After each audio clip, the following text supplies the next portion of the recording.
नमस्कार साथियों, मैं सागर चौधरी आज फिर आपका बहुत बहुत स्वागत करता हूं राइट एंगल एकेडमी के यूट्यूब चैनल पर। जैसा कि अपन ने लास्ट क्लास के अंदर क्या देखा था, अपन ने लास्ट क्लास के अंदर मालदेव के बारे में देखा था, उनका क्या शासनकाल रहा था, उन्होंने कौन कौन से युद्ध लड़े थे, और जब उनका शासनकाल समाप्त होता है तो नेक्स्ट अपना जो उत्तराधिकारी या जो नेक्स्ट शासक नियुक्त करके जाते हैं वो किसे शासक बनाते हैं, तो चंद्रसेन राठौड़ को शासक बनाते हैं। उनके दो बड़े भाई होते हैं, राम और मोटा राजा उदय सिंह, उनको ये शासक बनाते नहीं है क्योंकि चंद्रसेन बहुत ज़्यादा योग्य होता है। इसी को लेकर बाद में विवाद उत्पन्न होंगे क्योंकि जो राम होता है वो सहायता के लिए कहाँ चला जाता है, वो चला जाता है अकबर के पास में। जब वो अकबर के पास जाता है तो अकबर कहाँ आक्रमण करता है, अकबर आक्रमण करता है अपने जोधपुर के ऊपर आक्रमण करता है। तो अपने चंद्रसेन यहाँ से भागकर कहाँ चला जाता है, तो भाद्राजुण जलोर चला जाता है, भाद्राजुण जलोर या ये शरण लेता है। और जब यहाँ पे भाद्राजुण पर भी अकबर द्वारा आक्रमण किया जाता है तो ये कहाँ चले जाते हैं, तो सिवाना किले के अंदर शरण लेते हैं। नेक्स्ट कहाँ, सिवाना। इन घटनाक्रम के बाद में अकबर द्वारा यहाँ पे 1570 के अंदर नागौर दरबार का आयोजन किया जाता है। किसका आयोजन किया जाता है, नागौर दरबार, नागौर दरबार 1570 ईस्वी। ये शासनकाल किसके समकक्ष है, इनका शासनकाल तो महाराणा प्रताप के समकक्ष है। इसी टाइम हल्दी घाटी का युद्ध हुआ था 1576 में, और 1570 में यहाँ पे क्या लगाया जा रहा है, नागौर दरबार लगाया जा रहा है। तो नागौर दरबार का मुख्य उद्देश्य क्या बताया गया था, तो नागौर दरबार का मुख्य उद्देश्य ये बताया गया था कि हम लोग किसके लिए लगा रहे हैं, तो राजस्थान के अंदर उस टाइम क्या पढ़ रहे थे, अकाल पढ़ रहे थे। तो अकाल राहत कार्यों के लिए, अकाल से बचने के लिए क्या कि उनकी सुविधा की जाए, उसके लिए एक मीटिंग आयोजित की जा रही है। किसके द्वारा, तो बादशाह अकबर के द्वारा आयोजित की जा रही है। ये तो बताया गया था इसका मेन उद्देश्य। लेकिन इसका उद्देश्य क्या था, इसका उद्देश्य था कि राजस्थान के जो भी राजा हैं उनको क्या अधीनता स्वीकार करानी, किसकी, मुगलों की अधीनता स्वीकार करानी। इसके लिए ये दरबार या इसका आयोजन किया गया था। तो नागौर दरबार किसके लिए, बताए गए उद्देश्य तो क्या था, अकाल राहत कार्य, अकाल राहत।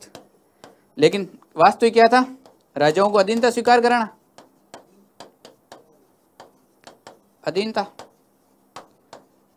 और इसके अंदर जो अपने जोधपुर के जो मोटा राजा उदय सिंह है वो जब शासक बनेगा तो उसने भी अधीनता स्वीकार करी थी। जोधपुर के जो हर्राज है जो शासक थे उस टाइम, उन्होंने भी अधीनता स्वीकार करी थी। और बीकानेर के जो शासक कल्याणमल जी थे उन्होंने भी अधीनता स्वीकार करी थी। तो एक तरह से राजस्थान के जो राजा थे वो दो भागों के अंदर विभाजित हो गए थे। एक तो जो मुगलों के अधीन थे या मुगलों से जिन्होंने संधि करी थी, एक वो शासक की श्रृंखला बन गई थी, और दूसरी तरफ वो शासक थे चंद्रसेन जैसे, महाराणा प्रताप जैसे, जिन्होंने अधीनता स्वीकार नहीं करी थी। तो राजस्थान को दो भागों के अंदर बांटने का कार्य किसने किया था, इस नागौर दरबार ने किया था। इस नागौर दरबार के अंदर जो अपने चंद्रसेन जी है वो भी भाग लेने के लिए जाते हैं। लेकिन जब वो वहाँ पे पहुँचते हैं तो वो देखते हैं कि महाराणा ये जो अपने अकबर है, बादशाह अकबर, उसका झुकाव किसकी तरफ रहता है, तो उसका झुकाव मोटा राजा उदय सिंह की तरफ, इनका जो भाई उदय सिंह होता है उसकी तरफ इनका झुकाव रहता है। तो ये अकबर से मिले भी नहीं वापस प्रस्थान कर जाता है। इस बात से कौन क्रुद्ध होता है, तो अकबर इस बात से क्रुद्ध होता है और ये वहाँ से चले जाते हैं और ये उस दरबार में भाग नहीं लेते हैं या उस मीटिंग में भाग नहीं लेते हैं। तो इनका संघर्ष वहीं से अकबर के खिलाफ प्रारंभ होता है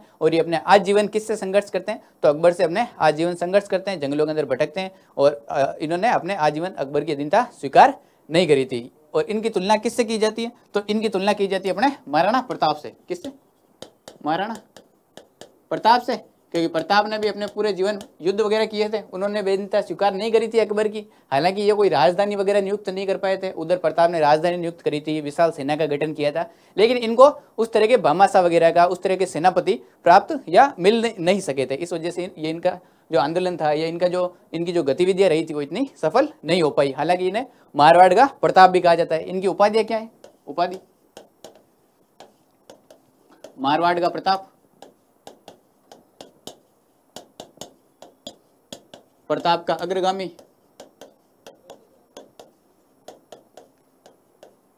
अग्रगामी, या फिर मारवाड़ का भूला बिसरा राजा, ऐसा राजा जिसको मारवाड़ के अंदर जिसने अपना बहुत सारा योगदान दियो, अकबर के खिलाफ चुनौती दियो जिसे, और जिसको मारवाड़ भूल चुका है, उसे क्या कहा जाता है, मारवाड़ का भूला बिसरा राजा, बिसरा राजा। ये भी किससे कहा जाता है, तो अपने चंद्रसेन जी को कहा जाता है। ये किसका शासनकाल रहा था, अपने चंद्रसेन जी का शासनकाल रहा था। 1581 ईस्वी में सिंचई गांव जो पाली के अंदर स्थित है वहां पे इनका देहांत हो जाता है। ठीक है, कब, 1581 ईस्वी, सिंचई पाली, यहाँ पे इनकी क्या हो जाती है, तो मृत्यु हो जाती है।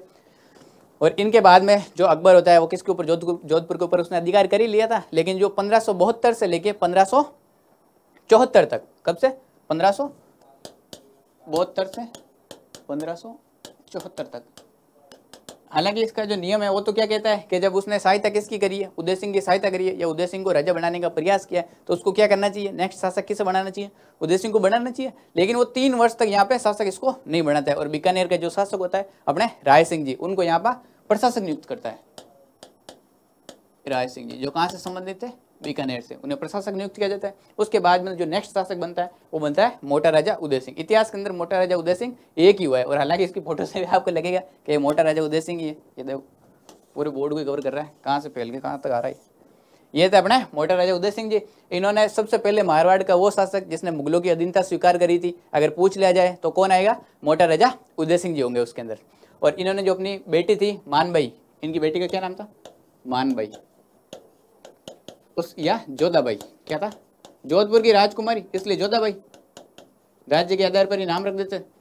इस जोधाबाई की शादी किससे करवाई थी, तो इस जोधाबाई की शादी हुई थी अपने जहांगीर से। किससे हुई थी, जहांगीर। तो अगर ये पूछ लिया जाए कि मारवाड़ का ऐसा कौन सा शासक था जिसने सर्वप्रथम मुगलों की अधीनता स्वीकार करी थी, तो वो भी कौन आएगा, मोटा राजा उदय सिंह आएगा।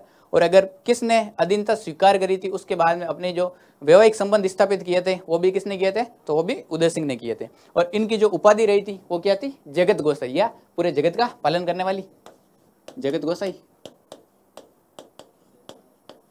ये इनकी उपाधि रही थी। इनके बाद में जो नेक्स्ट शासक बनता है वो कौन बनता है, अपने गज सिंह जी। कौन बनते हैं, गज सिंह जी। इससे पहले अपन देख लें कल्ला रायमल, इन्हीं का जो भाई था रायमल, कौन था, रायमल, मोटा राजा उदय सिंह का भाई था रायमल, उसका एक पुत्र हुआ कल्ला रायमलोत। कौन हुआ, कल्ला रायमलोत। ये जो कल्ला रायमलोत था इसको कौन सा ठिकाना मिल रखा था, तो इसको ठिकाना मिल रखा था अपने सिवाना का। ये सिवाना किले का शासक था, ये सिवाना का शासक था। ये जब अकबर यहाँ पे आक्रमण करता है तो दूसरा जो सिवाना का शाखा हुआ था, उस दूसरे सिवाना के शाखे का नेतृत्व तो किसने किया था, तो इसने किया था। सिवाना के दूसरे शाखे का पहला शाखा, अपन जब जालोर की हिस्ट्री पढ़ेंगे या जालोर का इतिहास पढ़ेंगे तब वहां पे पहले शाखे को देखेंगे, सिवाना का दूसरा शाखा, ठीक है। और इन्होंने जो अपने मर्सिये लिखवाए थे, मर्सिये क्या होते हैं, मृत्यु के बाद में जो दोहे वगैरह लिखे जाते हैं वीरता के ऊपर, उसे क्या कहा जाता है, मर्सिये कहा जाते हैं। लेकिन इन्होंने अपने जन्म के, अपने जो मृत्यु हुई थी उससे पहले अपने मर्सिये वर्षे लिखे लिए थे, अपने हिसाब से मर्सी इन्होंने डिजाइन करवा लिए थे। तो इनके जो मर्सी हैं वो किसने लिखे थे, तो पृथ्वीराज राठौड़, जो अपने राय सिंह देखा था ना अभी, जो बीकानेर का शासक था, उसी का भाई था पृथ्वीराज राठौड़, जो बहुत ज्यादा अच्छा इतिहासकार था, ये कहानीकार था, कवि था, उसके द्वारा इनके मर्सिये लिखे गए थे। मर्सिये किसने लिखे, मरने के बाद जो वीरता पे लिखे जाते हैं वो मर्सी हो जाते हैं, पृथ्वीराज राठौड़ ने लिखे थे, राठौड़। इसके द्वारा क्या लिखे गए, तो कल्ला रायमलोत के मर्सिये लिखे गए। अब नेक्स्ट शासक कौन बना, अपने गज सिंह जी। कौन बने, गज सिंह जी। पहले अपन गज सिंह जी के बारे में देख लेते हैं। तो अपने जो गज सिंह जी थे वो नेक्स्ट शासक बने, गज सिंह। गज सिंह जी के हालांकि शासन कार्य के अंदर ज्यादा कोई कार्य है नहीं, इनके एक ही इंपॉर्टेंट भूमिका है कि इन्होंने शासक किसको नियुक्त करा जोधपुर का। इनकी एक बेगम हुआ करती थी अनारा बेगम। कौन सी बेगम, अनारा बेगम, छोटी बेगम हुआ करती थी। उसी के कहने पर इन्होंने जो इनका ज्येष्ठ पुत्र था अमर सिंह राठौड़, राजस्थान की लोग जो कहावतें हैं, ये लोग जो कहानियां हैं, उसका नायक आज भी कौन है, अमर सिंह राठौड़ है।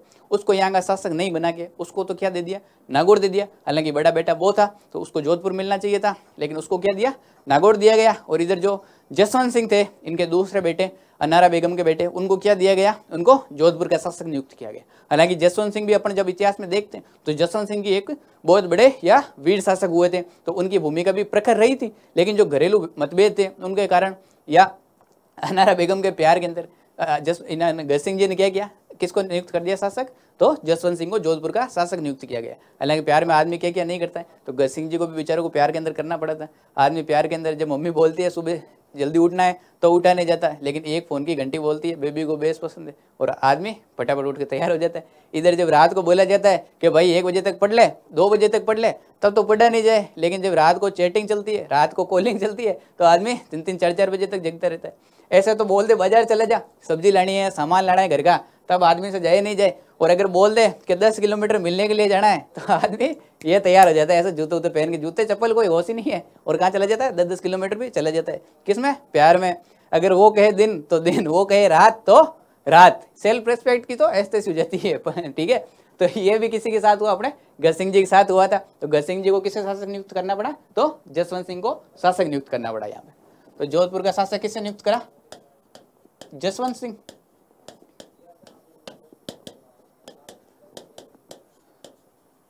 जोधपुर। और नागौर का शासक किसे नियुक्त किया? तो अमर सिंह राठौड़। नागौर किसे मिला? अमर सिंह राठौड़। इसे क्या दिया गया? नागौर दिया गया।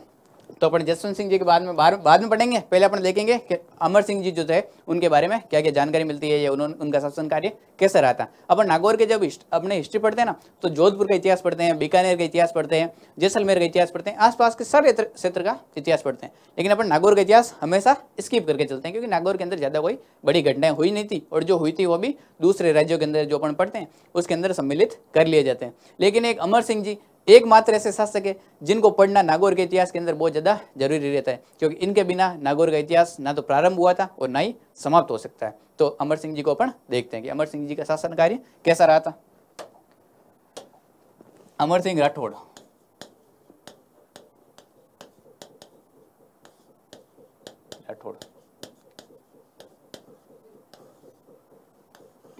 इनके समय जो मुगल बादशाह था वो कौन था? शाहजहां। तो शाहजहां से इन्होंने अपने संधि वंदी कर रखी थी, अधीनता बधीनता स्वीकार कर रखी थी। तो इन्हीं को किसका अपने शासक बना दिया था? तो नागौर का शासक बना दिया था। उसके बाद में एक बार की बात कि अपने क्या हुआ था, जैसे ये फोटो दे रखी है, तो आपको फोटो से अंदाजा लग रहा होगा कि कोई तो बात है। ये क्या दे रखा है? मतीरा दे रखा है। क्या दे रखा है?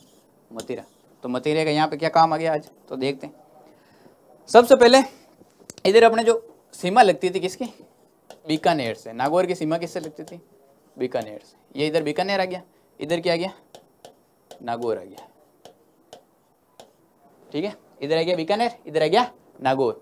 तो अपना एक कोई खेत था, जैसे ये खेत है, एक खेत इधर आ गया और एक खेत इधर आ गया। ये दो पास पास में क्या आ गए? दो खेत आ गए पास पास में।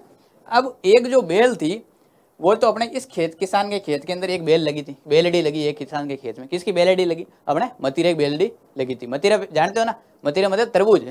फोटो से वैसे पता चली गई होगा मतीरे से क्या तात्पर्य? तरबूज। तो इधर बेलड़ी लगी मतीरे की, और ये बेल बढ़ती बढ़ती किधर चली गई? इधर चली गई। और यहाँ पे एक बड़ा सा बढ़िया रस भरा क्या दे दिया? मतीरा दे दिया।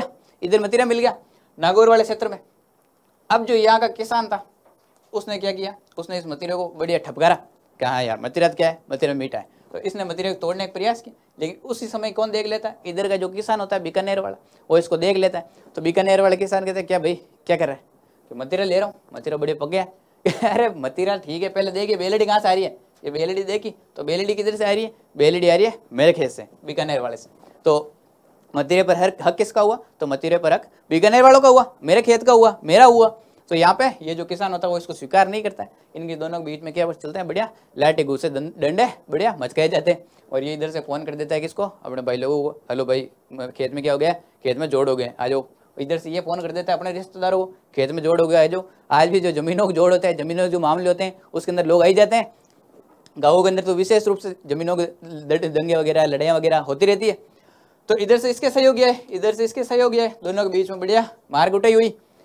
फिर बात बढ़ी नहीं तो सरपंच वगैरह को बुलाया गया, पंच वगैरह सरपंच वगैरह की बैठक हुई। दोनों के बीच में सलाह मशवरा हुआ कि ये इधर वालों ने स्वीकार नहीं किया और इधर वालों ने स्वीकार किया कि ये खेत ये किसका मतीरा है? हमारा है। इधर वालों ने कहा हमारा है। हालांकि दोनों के बीच में कुछ लोग ऐसे भी थे जिन्होंने स्वीकार किया भाई मतीरा किसका है? बीकानेर वालों का है, क्योंकि मेन जड़ कहाँ से उत्पन्न हो रही है? भाई जड़ ही देखी जाती है। अब तुम कहीं पे जाके कोई अपने बकरी के मेमना है, कहीं जाके ब्याह जाएगा, कहीं जाके बच्चा दे देगा, तो बच्चा उसका थोड़ी हो गया, बच्चा तो जिसकी बकरी है उसी का होगा ना। तो वही बात यहाँ पे लागू होती है। फिर भी ये बात पड़ी नहीं, तो संघर्ष हुआ। संघर्ष के बाद में ये बात बढ़ती बढ़ती किसके पास चली गई, इधर नागौर के जो शासक थे अपने अमर सिंह जी, अमर सिंह इधर चली गई। और इधर जो शासक थे उस टाइम कौन थे, कर्ण सिंह जी। कौन थे, कर्ण सिंह जी। इधर बात गई किसके पास में, कर्ण सिंह जी के पास में बात गई। तो दोनों तरफ से युद्ध हुआ, दोनों तरफ से सेनाएं आई, सेनाएं आके एक भीषण यहाँ पे युद्ध के अंदर बदल गई। जब यहाँ पे बड़े लेवल पर युद्ध हुआ, जो बीकानेर की जो सेना थी वो हावी हुई। बीकानेर की सेना बड़ी थी, नागौर एक छोटी रियासत हुआ करती थी, नागौर के पास में इतने सैनिक थे नहीं उस टाइम। तो ये युद्ध किसने जीत लिया, तो कर्ण सिंह ने या बीकानेर वालों ने इस युद्ध को जीत लिया। हालांकि सैनिक दोनों तरफ से मारे गए, हजारों लोगों की यहाँ पे मौत हुई या बलिदान देना पड़ा हजारों लोगों को। किसके लिए, एक इस मतीरे के लिए। क्या पता सोने का मतीरा रहा होगा जिसके लिए हजारों लोग लड़ते हुए मारे गए। आज भी अपने जैसे एक कहावत है कि एक जो प्रेमिका थी उसने अपने प्रेमी से पूछा कि अगर मेरे को कोई तुमसे छीनने का प्रयास करे या मेरी शादी कहीं और करवा दी जाए तो तुम क्या करोगे। तो प्रेमी हंसता हुआ कहता है कि हमने अपने जीवन के अंदर किसी को एक मतीरा नहीं दिया तो तू तो चिंता छोड़ दे, तुझे तो ऐसे नहीं जाने देंगे, तेरी शादी हमसे होगी, बीन बन गया मैं ही होऊंगा, तू टेंशन मत ले। तो वही बात यहाँ पे क्या थी, इसके उदाहरण या एग्जाम्पल भी दिए जाते हैं। तो अपने यहाँ पे मतीरे की राड यहाँ से शुरू होती है और यहाँ पे युद्ध वगैरह होता है और इस युद्ध के साथ में ये बात खत्म होती है। इसको क्या बोलते हैं, मतीरे की राड, मतीरे की राड। ठीक है, कब हुई थी ये, 1644 ईस्वी में मतीरे की राड हुई। अब यहाँ पे कर्ण सिंह जो था वो खार गया हुआ था किसके ऊपर, तो अमर सिंह राठौड़ के ऊपर। और ये जो अमर सिंह राठौड़ है वही कहाँ बैठता था, मुगल दरबार के अंदर बैठता था। मुगलों के साथ संधि कर रखी थी तो राजा वगैरह वहाँ पे जाया करते थे, अपन ने पढ़ रखा है। तो नेक्स्ट क्या होता है, अपने अमर सिंह राठौड़ है, एक बार उसको क्या लेनी थी, छुट्टी लेनी थी बेचारे को। या अपने कर्ण सिंह किसके कान भरता है, सलावत खां के। किसके, जो अपने शाहजहां थे, शाहजहां का जो मंत्री था या जो मीर बख्शी था उसका नाम क्या था, सलावत खां। क्या था, सलावत खां। कर्ण सिंह इससे बढ़िया दोस्ती करता है। कर्ण सिंह को लगता है छोटी छोटी देने का काम किसका है, सलावत खां का है। सारे जो कागजी कार्य है या सारे जो काम वगैरह संभालता है वो कौन संभालता है, तो सलावत खां संभालता है। तो अपन किसको अंडर में लेते हैं, सलावत खां को अपने अंडर के अंदर लेते हैं। तो सलावत खां के कान वगैरह भरे जाते हैं कि जो अमर सिंह जी है ये आपसे फालतू पूछते नहीं है, आपसे कोई आगे वगैरह लेते नहीं, अपने हिसाब से अलग ही कार्य करते रहते हैं, आपके तो कोई मान वनवार करते ही नहीं है। तो सलावत खां को लगता है यार बात तो सही कह रहा है, ये मेरे से तो कोई बात पूछता ही नहीं है, या तो डायरेक्ट क्या करता है, बात साथ संपर्क करता है और बीच के मीडिएटर को इग्नोर ही मार देता है। तो ये बात किसको अच्छी नहीं लगी, सलावत खां को अच्छी नहीं लगी। अब एक बार छुट्टी किसे चाहिए थी, अमर सिंह जी छुट्टी चाहिए थी। अमर सिंह जी को लगा अपने कहाँ जाना है, अपने गांव जाना है, अपने नागौर जाना है, वहाँ व्यवस्था संभालनी है, वापस किसको गठन करना है, सेना वेना का बढ़िया से गठन करना है और थोड़े दिन छुट्टी वुट्टियाँ मनानी है। तो अमर सिंह जी उस टाइम बेचारे गाना वाना भी गाया करते थे, मारो साहब मन ने छुट्टी को नहीं देवे मैं घरे किया आऊँ बावली। तो अमर सिंह जी बेचारे छुट्टी नहीं मिल रही थी। सलावत खां को 2-3 बार बोले इन्होंने छुट्टी दे दे भाई, छुट्टी दे दे। सलावत खां माने नहीं, कोई रिप्लाई नहीं करे। तो अमर सिंह जी अपने यहाँ से इनको बिना बताए चले गए थे नागौर। फिर सलावत खां को लगा यार मेरे को बिना बोल दी चला गया तू, ऐसे कैसे चला गया। सलावत खान ने लेटर लिया, लेटर लिख के बोला भाई जवाब दो, आप बिना परमिशन के यहाँ से कैसे चले गए। अपने अमर सिंह जी ने कोई रिप्लाई नहीं किया। बाद में अमर सिंह जी आए वापस, अमर सिंह जी आके सीधा दरबार के अंदर उपस्थित हुए। तो सलावत खां को लगा यार अब तो कोई बात बताएगा कि क्यों चला गया अचानक से बिना बताए बिना परमिशन के, वापस स्पष्टीकरण तो देगा। तो अमर सिंह जी आए, अमर सिंह जी ने नमस्ते किया, नमस्ते करके और अपनी जगह पे जाके बैठने लगे। तो यार सलावत खां को लगा कि यार ये तो कोई बात मान ही नहीं रहा, हमारी भी रेस्पेक्ट ही नहीं है।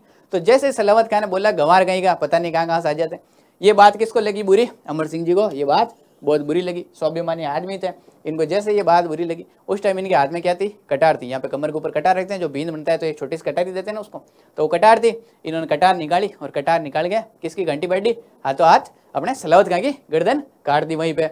अब जैसे सलावत खां की गर्दन काटी, बाकी जो मुगलों के जितने भी सेनापति थे या जो भी मंत्री वगैरह थे वो सारे वहां से भागे। उनको लगा ये क्या हो गया, अब दरबार के अंदर बढ़िया दरबार चल रहा है, हंसी मजाक का कार्य हो रहा है, बीच में किसी घंटे कट जाए तो बेचारों को टेंशन वैसे ही आ जाती। उधर से जो शाहजहां था वो अपने पुतला बन गया, वहीं पे अपनी जो कुर्सी थी या अपने जो गद्दी थी उसी के ऊपर स्थिर हो गया। उसको भी समझ में नहीं है अरे ये हो क्या गया। अब अपने इधर जो अमर सिंह जी होते हैं, अमर सिंह जी को लगता है कि यार अब मैंने क्या कर दिया, ये कांड तो कर दिया मैंने, सलावत खां की घंटी तो बांट दी, अब अपने को क्या करेंगे, अब क्या करेंगे, ये जो शाहजहां के सैनिक है, ये जो बादशाह के जो सैनिक है, वो सब अपने को यहाँ पे बंदी बना लेंगे, अपने को ये मारने का प्रयास करेंगे। तो अपन क्या करते हैं, अपन शाहजहां को ही मार देते हैं। तो ये आक्रमण किसकी तरफ करता है, अटैक किसकी तरफ करता है, शाहजहां की तरफ अटैक करता है। अब शाहजहां के जस्ट पीछे क्या होता है, हरम होता है, कुर्सी वगैरह होती है उसके पास में, जो इधर एक तरफ अपने जब टीवी के अंदर सीरियल वगैरह भी होते हैं तो अपन देखते हैं कि इधर क्या होता है, हरम वगैरह बनाया हुआ रहता है, पर्दे वर्दे लगे रहते हैं, महिला उसके पीछे बैठी रहती है। तो वैसा करके हरम था, शाहजहां किधर भागता है, हरम की तरफ भागता है, क्योंकि शाहजहां को पता था कि राजपूत सैनिक है, महिलाओं के अंदर हरम के अंदर प्रवेश नहीं करेंगे। तो हरम के अंदर जाके शाहजहां छिप जाता है, और अमर सिंह क्या मारता है, अपनी कटार फेंकता है, कटार एक खंभे के ऊपर लग जाती है और शाहजहां वहां पे बच जाता है। फिर यहाँ से जो अमर सिंह राठौड़ है वो यहाँ से आगरा किले से भागता है, और भागकर कौन से दरवाजे से भागता है, ये बुखारा दरवाजा, ये जो मेन दरवाजा हुआ करता था आगरा किले का, बुखारा दरवाजा हालांकि बंद करवाया जाता है कि अमर सिंह को रोका जाए, लेकिन अमर सिंह उसके ऊपर से कूद के भाग जाता है, ये घोड़ा वोड़ा लेके, ठीक है। अमर सिंह यहाँ से भाग जाता है, और इस दरवाजे को किसके द्वारा बंद करवा दिया जाता है, शाहजहां के द्वारा बंद करवा दिया जाता है। हालांकि दरवाजे बंद करने से क्या मतलब है, ये तो ऊपर से भाग गया, और इस दरवाजे को खुलवाया भी नहीं जाता है। 1809 ईस्वी में अंग्रेजों का एक अधिकारी होता है जॉर्ज स्टील, कौन होता है, 1809 ईस्वी जॉर्ज स्टील, स्टील से स्टील का गेट याद रख लेना, गेट स्टील का था, इसलिए किसने खुलवाया, जॉर्ज स्टील ने खुलवाया। कि अमर सिंह तो कब गए, मर गया, तुम अभी तक इसके दरवाजे बंद करके बैठे हो। तो ये दरवाजा किसने खुलवाया, जॉर्ज स्टील ने खुलवाया था। इस दरवाजे को बंद कर दिया गया और एक इनाम घोषित किया गया कि जो भी अमर सिंह राठौड़ को पकड़ के ले आएगा, मैं उसे क्या दूंगा, खूब सारी जागीर दूंगा। ये किसने घोषित करी, अपने शाहजहां ने घोषणा करी। तो इसी का जो साला था, अमर सिंह राठौड़ का साला था अर्जुन सिंह गौड़। कौन था, अर्जुन सिंह गौड़।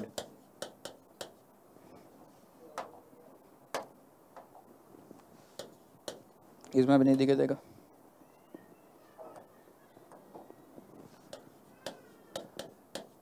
अर्जुन सिंह गौड़। ये जो अर्जुन सिंह गौड़ होता है किसका साला, अमर सिंह राठौड़ का साला होता है। ये धोखे से किसको मार देता है, अमर सिंह राठौड़ को मार देता है, और भाई भाई के साथ में गद्दारी कर देता है। और यहाँ पे अमर सिंह राठौड़ की यहाँ पे मृत्यु हो जाती है। अमर सिंह राठौड़ की जो छतरी है कितने खंभों की है, 16 खंभों की छतरी, 16 खंभों की छतरी। कहाँ पर है, अपने नागौर में, नागौर के अंदर अमर सिंह राठौड़ की 16 खंभों की छतरी बनाई गई है। और आज भी राजस्थान की जो कहानियां है उसका लोक नायक कौन है, अमर सिंह राठौड़ है। यूट्यूब के ऊपर सर्च कीजिएगा तो आपको मिल जाएगा अमर सिंह राठौड़ की कहानी, खूब सारी कहानियां। सिर्फ अपने पश्चिमी राजस्थान में नहीं, पूरी राजस्थान के अंदर भी अमर सिंह राठौड़ को जाना जाता है। नौटंकी के अंदर, इधर रम्मत का जो कार्यक्रम होता है बीकानेर में, उसके अंदर भी अमर सिंह राठौड़ की कहानियां बहुत ज़्यादा प्रचलित है। तो ये बात आपने किसके बारे में करी, अमर सिंह राठौड़ के बारे में अपने बात करी। नेक्स्ट जो क्लास होगी उसके में अपन जसवंत सिंह जी के बारे में देखेंगे, और उनके जो पुत्र रहेंगे उनके बारे में भी अपन जानकारी प्राप्त करेंगे। दुर्गादास राठौड़ के बारे में देखेंगे। तो आज की क्लास यहीं पे समाप्त होती है। आप हमारे चैनल को लाइक कीजिए, शेयर कीजिए और सब्सक्राइब करते रहिए। Thank you so much.